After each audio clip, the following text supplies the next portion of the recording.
Track cycling is very fast. And it's starting to ramp up now. It is just phenomenal what they achieved. Nothing can beat the feeling of racing around at 50 or 60 kilometers an hour. Wow. Maggie calls Lister. It's exciting, you don't have brakes. I would classify this as an extreme sport. It's a story between riders and fans, the 72 best men and women in the world. It's just the rawest form of human power. Oh my word, from the back to the front. And winning it in some style. I mean, the speed that she came round then, that was absolutely incredible.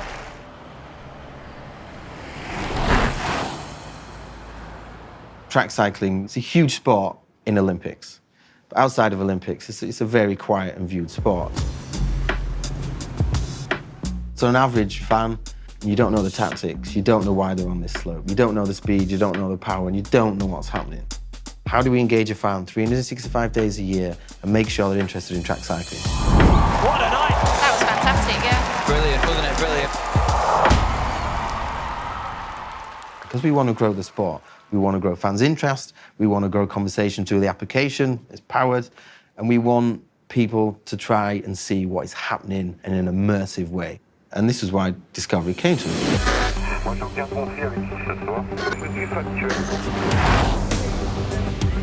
It was really obvious that you were missing something to really engage with the sport. I saw what they were doing in Formula One, and I said, look, track cycling is the Formula One of cycling.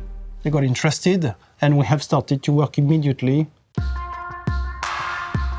Francois' dream. He knew what it took to be a pro cyclist. He knew what data as an athlete you consumed internally, but he wanted to put that out there.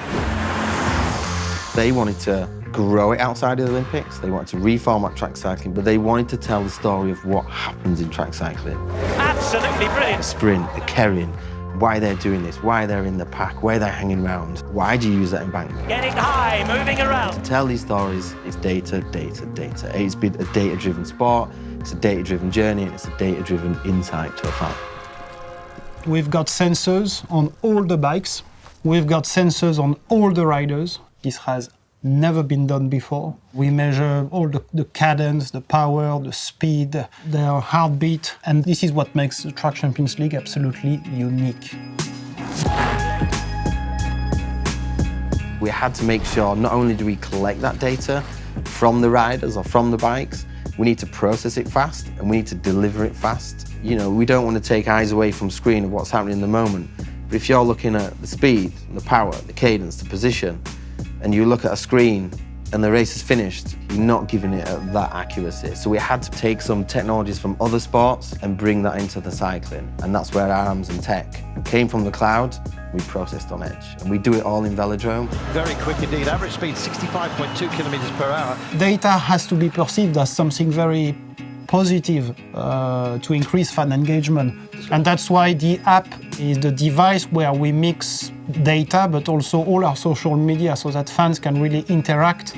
Halfway through the race now, Maggie calls Lister. It's super interesting for a fan who might not know cycling to see heart rate and speed in the palm of their hand while they're watching the racing. Just makes the athletes really real to the fan. And it really brings the story to life of what these riders go through. Having this kind of engagement with the athletes and having this story to follow, people are involved.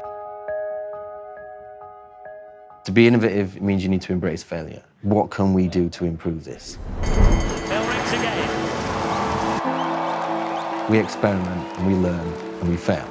So it takes a season or maybe two of data to learn, to process, to fail, and move it on. And then next season we bring it on. There's the potential because of the app for this sport to have a shift from just being a passive experience for fans to a fully immersive experience to follow riders through the league and then also to like the Olympics. Maggie calls Lister. He's going to be the leader. Once fans and riders and viewers get used to this, there is no U-turn. It will become a must-have, not a nice-to-have. We want the sport to grow because sport is entertainment and sport is meant to bring people together. I think that's super unique, and this just really enhances that whole experience, having this data. It's an endless journey of using data to unlock that story and keep evolving it. What story can we tell next? Absolutely brilliant. Brilliant, brilliant stuff.